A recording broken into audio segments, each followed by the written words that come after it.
Okay, so hello everybody. My name's Adrian Bateman. I'm a consultant histopathologist in Southampton on the south coast of England, and it's a great pleasure to talk to pathologists in Ghana today, and hopefully to help you with your training in cellular pathology.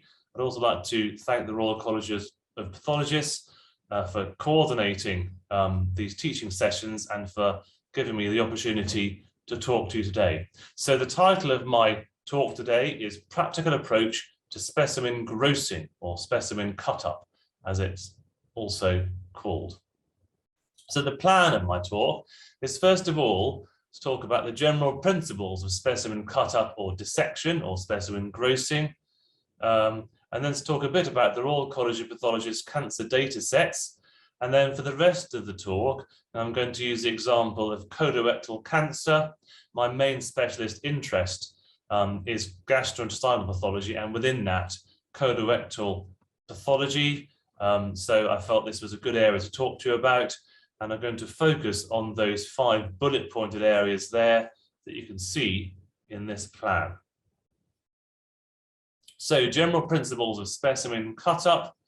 This could apply to any specimen. Of course, a careful macroscopic or naked eye examination is very important. We know that specimen cut-up and block selection is very much a sampling process, so it's only really as good as your naked eye examination and the quality of the blocks that you take in terms of how representative they are. First of all, you'll be assessing how well fixed or preserved the tissues are in formalin. You'll be opening and cleaning a specimen if required. So that would be a luminal specimen, like a piece of intestine or stomach, or of course with another specimen such as a breast specimen, you may be slicing it. Cleaning wouldn't really be required in that situation. However, in either of those situations, you'll be wanting to leave the specimen for a period of time further to make sure that it is as well fixed as possible before you do your macroscopic examination. And then when you get to that stage, you'll be making a description of the main naked eye or macroscopic features. That's so important. Very often with major cancer resections, we can get a long way to the eventual diagnosis and tumor staging from your naked eye examination alone, supplemented of course and confirmed by your histological examination. And so once you've done that, you'll be choosing tissue samples for processing, making into paraffin blocks and glass slides for histological examination. At the bottom, I put the URL of the Royal College of Pathologists Cancer Datasets and Tissue Pathways section, which you would find very useful in this regard. So let's talk a bit about cancer datasets. When I first started as a trainee pathologist in 1992, these didn't exist, but in the early and mid-90s, there was a recognition that the quantity and quality of information within cancer resection reports was very variable, and quite often reports wouldn't contain the information that was really required to make decisions about a patient's management. And therefore, the Royal College set up a project to create guidance for pathologists for cancer resection reporting. And the first data set that was created in the late 90s was indeed that of colorectal cancer. And you can see these cover macroscopic examination, so grossing and cut up. They cover histological and microscopic examination and the key data items that you need to include in your reports. So as well as all of that text guidance, which is illustrated often, each of the data sets will contain a pro forma, so a suggested layout for your reports. So you can either report in a pro forma style, or you can report in a free text style. But if you do the latter, you can use the pro forma as an aid memoir to make sure you're including these important points. And I expect you'll be aware that now there are cancer data sets of virtually every specimen type and cancer type. And there are also so-called tissue pathways, which are really equivalent documents for non-cancer items, such as liver biopsy reporting. So from now on, I'm going to focus on colorectal cancer. So this is the latest version of the cancer dataset for colorectal cancer. It is actually going to be revised again quite soon. They tend to be revised every sort of 3 to 5 years, something like that, by a group of experts in the field. And we don't need to go over this pro forma in great detail, but this just illustrates to you this page and this page, the amount of information that's now included within each of these data sets is really quite extensive. So let's move on to how to orientate a specimen. This is the key first thing, I suppose, that you need to do. It's really important. And in colorectal excision specimens, what's really important is to distinguish between a peritonealized and non-peritonealized surface. Okay, much of course, the large intestine is covered with peritoneum, and the only non-peritonealized surface would be the base of the mesentery that's present. However, the rectum in particular and the ascending colon are both areas where there is a significant quantity of non-peritonealized surface that is essentially a surgical margin. The other thing is, of course, that the normal anatomy might be distorted by a disease process. So, for example, a piece of small bowel or another organ might be adherent to a rectal resection specimen because the tumor is locally advanced. So that can make it more difficult. So now I've got some drawings of different types of colorectal resection specimen to illustrate the peritonealized and non-peritonealized surfaces. So this could be a sigmoid colectomy, for example. So it's a piece of bowel with mesentery, and you can see I've drawn a tumor on here. And what you can see here in transverse section, here is the tumor, which is involving part of the circumference of the bowel wall, but you can see there is a roughened area here. Sometimes we call that a puckered area or irregular area on the outside of the bowel. So that isn't a surgical margin, but that may well indicate that there's involvement of the peritoneal surface or ulceration of the peritoneal surface by a tumor. The tumor can extend into the mesentery, but it's uncommon for the tumor to reach this cut edge here, which is effectively your non-peritonealized margin. A tumor-involved lymph node could involve that margin, but in general, it's relatively uncommon for that surgical margin to be involved in this particular type of specimen. Let's move on to an anterior resection specimen. So this is usually for distal sigmoid or rectal cancers. And you can see here a side view and a posterior view. So this is a peritonealized surface. This is proximal, this is distal here. This gray area is your non-peritonealized surface. So that's a true surgical margin. And what you can see here is the distal sigmoid colon and upper rectum has either no non-peritonealized surface or a small area here, a sort of inverted V shape in the posterior area only. The rest of it is peritonealized. Within the mid-rectum, the surface here at the front, the anterior surface, and some of the lateral aspect is peritonealized, and then the remainder is non-peritonealized. Okay, this is what we call the level of the peritoneal reflection here. So you can imagine this folding upwards again to cover the gynecological structures in a woman and or the bladder in a man. So that's really the base of the pelvis. And then the most distal rectal cancers will be beneath the level of the peritoneal reflection within an area where there's no peritoneum at all. So the whole thing is a non-peritonealized surface, which is otherwise called the mesorectal excision plane. And here you can see in transverse section, the lumen of the bowel here. I've drawn on here anterior and posterior. Within the rectum, the mesorectal tissue tends to be thinner in the anterior area compared to the lateral and posterior area. And you can see a tumor here that I've drawn in, and you can see this measurement here, X, would be the distance that we normally measure in millimeters from the advancing edge of the tumor to the mesorectal excision plane. And you can see it is, again, possible for a tumor-involved lymph node, which is what this is, to be close to this edge as well. So that will be important to measure should you realize that a tumor-involved node is close to that edge. And here we can see an abdominoperineal resection. So this would be for a low rectal cancer or a cancer involving the anal canal. And this part is the same as the anterior resection. Here we have the anal canal present.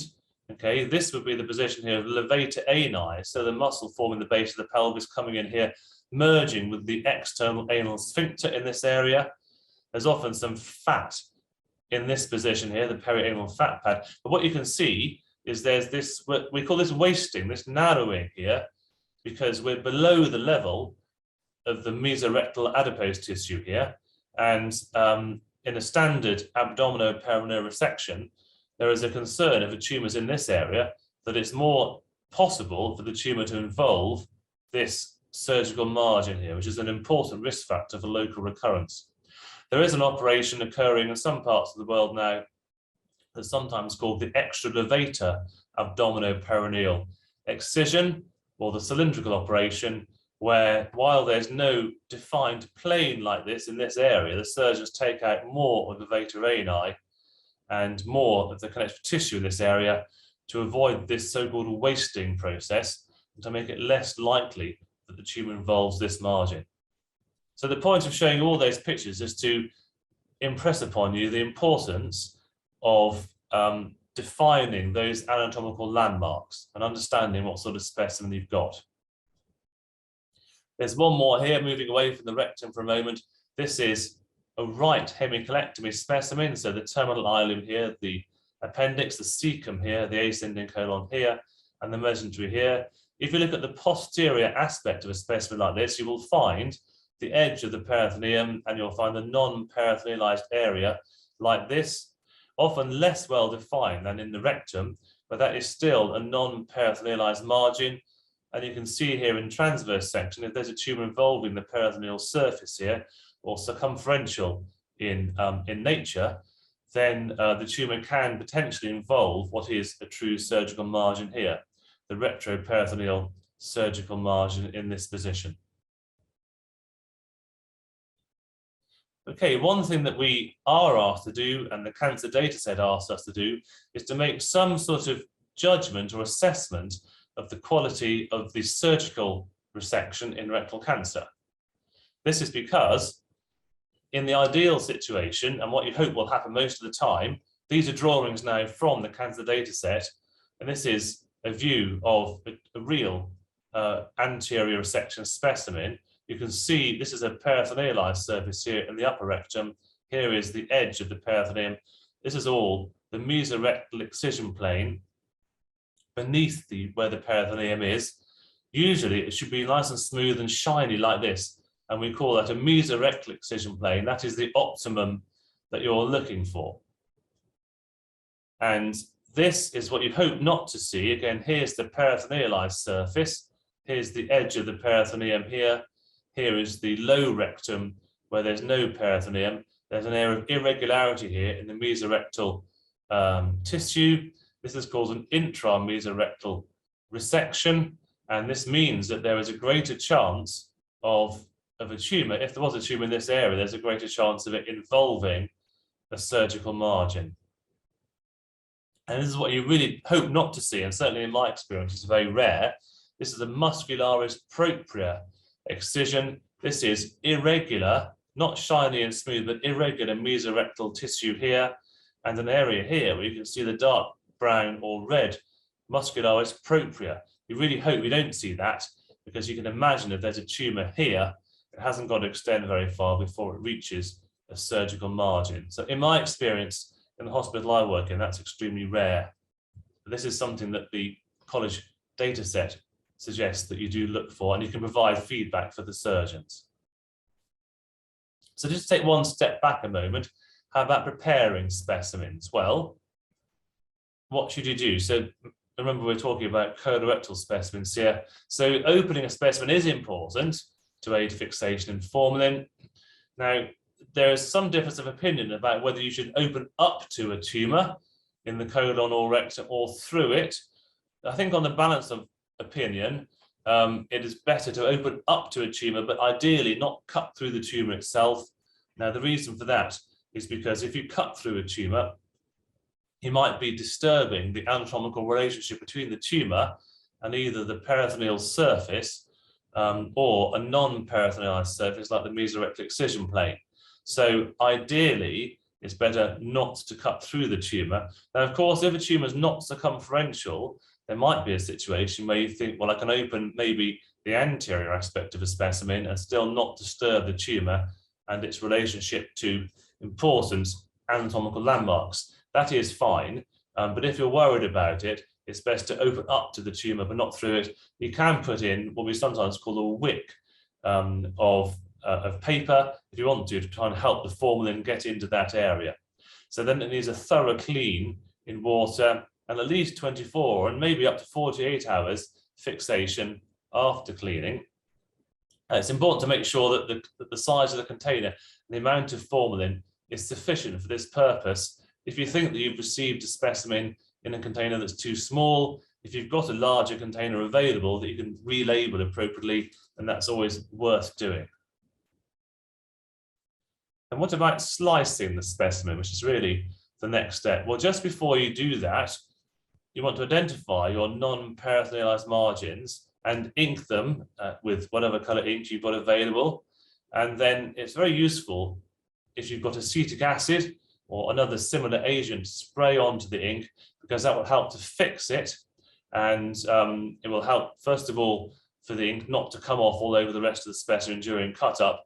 And secondly, to make sure that more of the ink stays on the specimen so that when you receive your sections, you can see a really clear green or blue line, for example, whatever color you've used. At this point, you want to make transverse sections through the tumor with a really nice sharp knife, the best knife you've got. Now, I've said there, ensure that the sections are as thin as practically possible. I suppose in the ideal world, you might be trying to cut a section as close to the thickness that you're going to actually put into your tissue block as you can. But in practice, it's usually difficult to cut a section that's only, say, 4 millimeters thick from a specimen that might be complex and that's got a lumen in it, because the danger is you'll end up with an incomplete transverse section. So it's usually better to cut the section, maybe it's, I don't know, 6 to 8 or maybe slightly more millimeters in width, and then be prepared to trim that slice of tissue down further when you're taking your blocks. So then you want to lay your slices out onto a dissecting board. And at this point, so for example, with the rectum, if you've done transverse sections, you'll end up with sections of the rectum which will be in the same anatomical plane as a CT scan or MRI scan that might have been performed if the patient's had cross-sectional imaging. And at this stage, if you've got specimen photography available, you may or may not wish to use it to record the features of the specimen. But you'll now, by this stage, you'll get a feeling for where the tumor is, how big it is, and whether it's extending through the full thickness of the bowel wall. So now it's time to choose your blocks for processing and for making slides. I would normally recommend taking 4 to 5 sections of a tumor, focusing on the areas where the tumor appears to approach a peritoneal surface most closely, or to approach a non-peritonealized margin closely, or the area where the tumor appears to extend furthest beyond the confines of the bowel wall, if that's what's happening. And you want to try and remember what you're trying to prove subsequently within your histology, and that's really to confirm the tumor type and grade. And we know that virtually all these tumors will be adenocarcinomas in this setting. But nevertheless, you still want to confirm the tumor type and the grade. And importantly, to confirm the pathological tumor stage, to assess your surgical margins, which will be your non-peritonealized margins, and it could be a longitudinal margin, although in practice, involvement of a longitudinal margin is less common. I don't know whether your surgeons in Ghana use devices for anastomosis after the resection, which cut off small rings of bowel wall, called what we call donuts. But if they do, you can consider whether you wish to embed those for examination, the general guidance is if a tumour is more than 30 millimeters away from a longitudinal margin, you don't actually need to take a section of that margin, and you may feel that you don't need to embed the donut either. However, if it's closest, you'll want to probably embed both of those things. What is important, even if the tumour is a long way from longitudinal margins, it is still worth taking a section from the background bowel. So within an anterior resection specimen, that could be a piece of proximal colonic wall. Within a right hemicolectomy specimen, I would usually take a piece of small bowel wall and a piece of large bowel wall, just to prove that there's no underlying disease process in the uninvolved bowel. And then, of course, you'll be looking for lymph nodes, and I'll talk about that in a moment.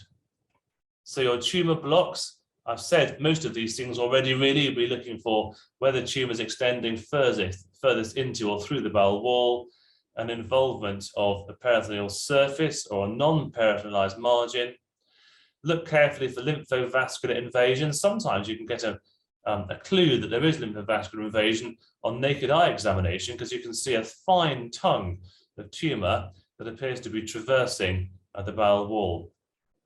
And also be looking for involvement of any adjacent organs, if you've got adjacent organs attached to your specimen. For example, just this week I had an advanced sigmoid colonic cancer that was extending into a piece of small bowel. And then you may be considering, if available, further tests like immunohistochemistry or molecular testing, which may well not be applicable to your particular laboratory. So it's always worth thinking about the sort of measurements you might be wanting to make within your sections, and trying to take sections that will enable you to do that. So this could be the rectum, for example. This is the luminal surface with the mucosa, with a big tumour here extending through the muscularis propria. So you can measure the distance that the tumour is extended beyond the muscularis propria in millimeters here. You can measure the distance to the mesorectal excision plane in this situation.